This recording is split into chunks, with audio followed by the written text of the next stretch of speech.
Hi, class. In this presentation, we're going to be speaking more about the Freedman statue.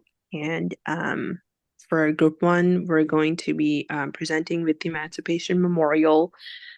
As demonstrated in the picture, this is a memorial in which it shows the 16th President Abraham Lincoln standing, and in which he's holding the copy of the Emancipation Proclamation in his hand.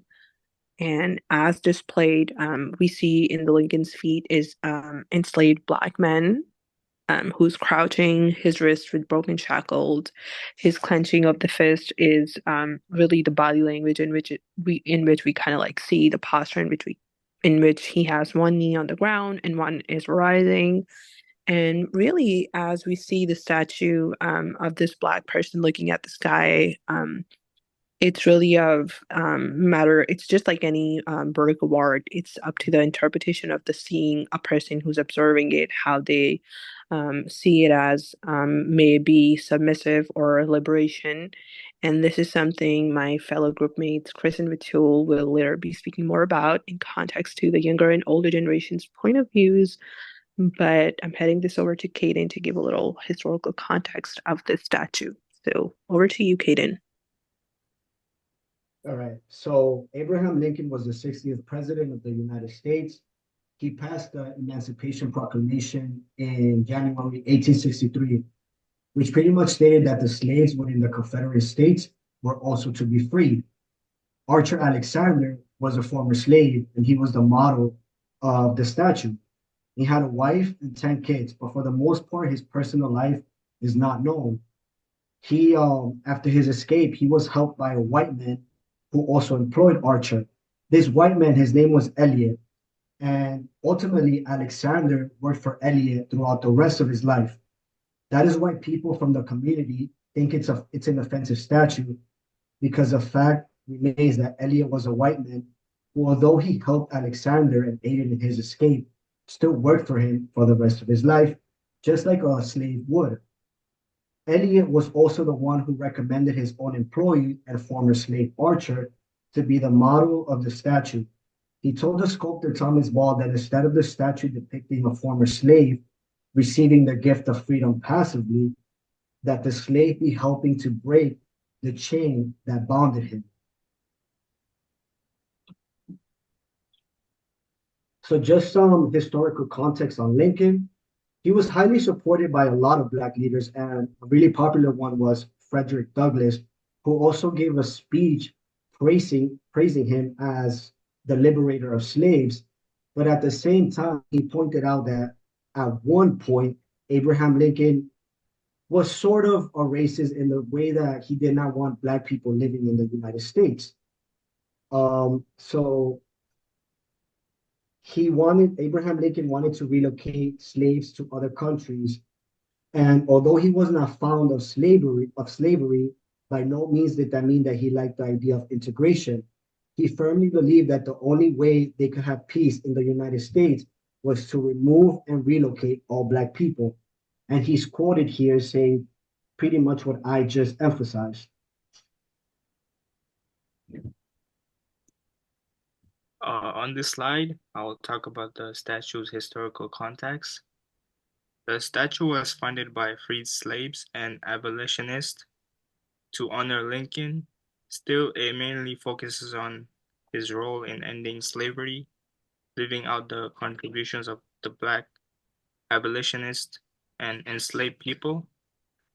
This has sparked debate as many feel it doesn't fully show how Black people fought for their freedom. The discussion about this statue is a part of a bigger conversation on how we should remember historical figures linked to slavery, especially with movements like Black Lives Matter and removal of the statues. These debates are about rethinking which parts of history we honor and how we tell those stories. There were two sides to this controversy about the statue. The younger residents wanted the statue to be removed because they think it doesn't symbolize freedom for the Black slaves, and that Abraham Lincoln was looking down at the slaves while it was chained down. On the other hand, although the older residents acknowledge that it is a sensitive topic, a statute to some, to them it depicts an African American kneeling on one knee, but with his head held up, which to them indicates the African American rise to freedom. The older generation values the younger generation perspective because, as I mentioned, they do acknowledge that it be hurtful, but the older generation are choosing to turn that pain into education and teaching.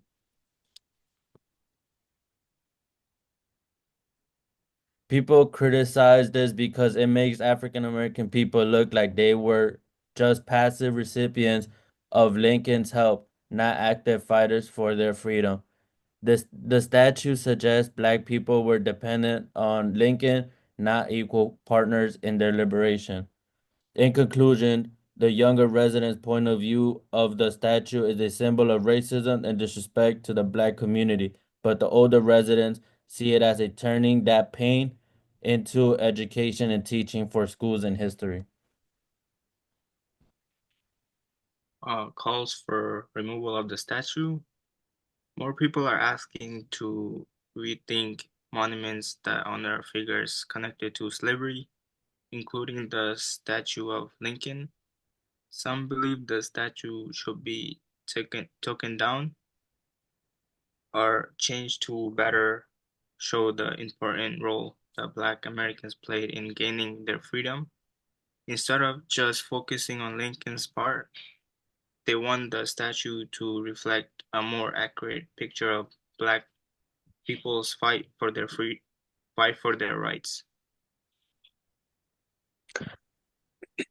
As we come to the end of this presentation, I would like to quote a famous Abraham Lincoln saying that he has said about the slavery, which is, I am naturally anti-slavery. If slavery is not wrong, nothing is wrong.